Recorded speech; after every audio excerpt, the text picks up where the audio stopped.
வணக்கம். திருச்சிற்றம்பலம், தில்லையம்பலம். எல்லோரும் நல்லா இருப்போம், அமோகமாக இருப்போம், வாழ்க்கையில் ஜெயிப்போம். வாழ்க்கைக்கு பயனுள்ள விஷயங்களை தான் இன்றைக்கி நான் சொல்ல போகிறேன்.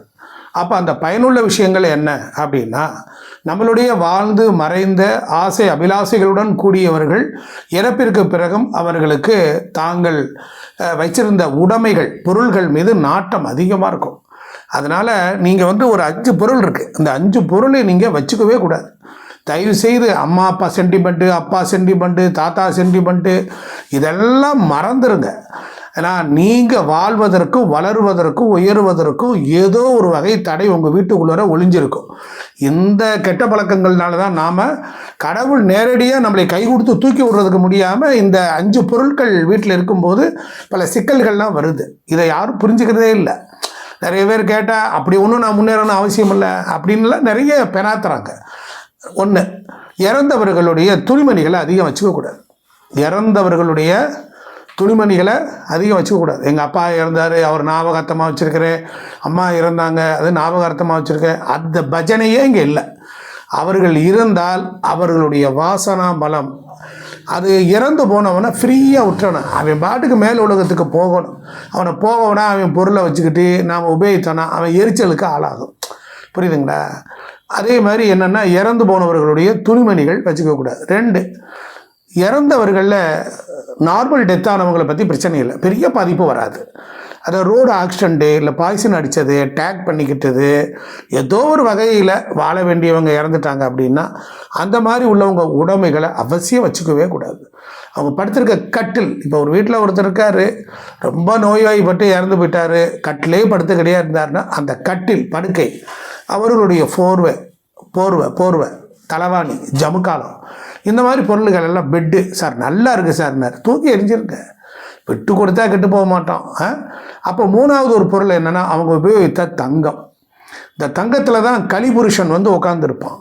ஒரு மனிதனுடைய வாழ்வியல் ஆதார ஆசையெல்லாம் தங்கத்தில் தான் இருக்கும்.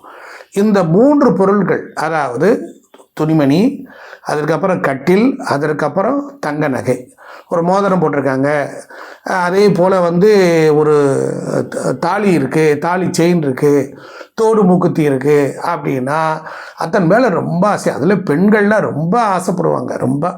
அதனால் அந்த பொருள்களை என்ன பண்ணணும், ஒன்று வித்துறணும், இல்லைண்டா அதை அழித்து செய்யணும். தங்கம் பொண்ணு ஆசாரிட்ட கொடுத்து உருக்கி அந்த பொண்ணை சுத்தி பண்ணி அப்புறம் நம்ம வேறு ஏதாவது வச்சுக்கலாம். 1. 4வது ஒரு பொருள், ஒரு விஷயம் இருக்குது, அது ரொம்ப முக்கியம். என்னென்னா, இந்த கை கடிகாரம், அவங்க போட்டிருக்கிற கண்ணாடி, இது ரொம்ப முக்கியம். ஞாபகார்த்தமாக வச்சுருக்கேன், கும்பிட்றதுக்கு வச்சுருக்கேன், ஆளே இல்லை, இவ்வளோ காலம் அவங்களோட வாழ்ந்துருக்குறோம், அவங்க எண்ணங்கள், அவங்கள நினச்சா நமக்கு உருவம் வராத, உருவம் மனக்கண்ணில் வராத, வரும்ல. அப்போ அது ஒன்றே போதும் சார், அது ஒன்றே போதும், புரியுதுங்களா? அதுக்கப்புறம் பிறர் உபயோகித்த ஜெபமாலை, ருத்ராட்ச மாலை, வெள்ளியில் கட்டியிருக்கு, ஆசைப்படுறது. ஆமாம், உத்ராட்ச மாலை, ஜெபமாலை, அந்த மாதிரி உத்ராட்சம் அதெல்லாம் போடக்கூடாது. பிறர் உடம்பில் உயிரோடு இருக்கும் பொழுதே போட்ட பொருள்களையே நாம் எடுத்து உபயோகித்தோம்னா அதுவே நமக்கு துன்பம் வரும். ஒவ்வொரு பொருள்களுக்குள்ளேயும் ஒரு மேலிகுலஸ் இருக்குது, அந்த மெட்டீரியல் டைஜஸ்ட் இருக்குது. அது அவங்களுடைய விருப்பங்களையே, கர்மாக்களையே அது என்ன பண்ணுது, ரெக்கார்டிங் பண்ணிடுது. அது ஒரு கேஷட் மாதிரி ஆகிடுது. நாம் அணியும் போது என்ன ஆகும், நம்மளோடு அது மெர்ஜ் ஆகாது. நம்ம உடம்பு சார், ஒருத்தருடைய உடம்பில் இருக்கிற ஜீவகாந்த சக்தி வேறு, நம்ம உடம்புல இருக்கிற ஜீவகாந்த சக்தி வேறு.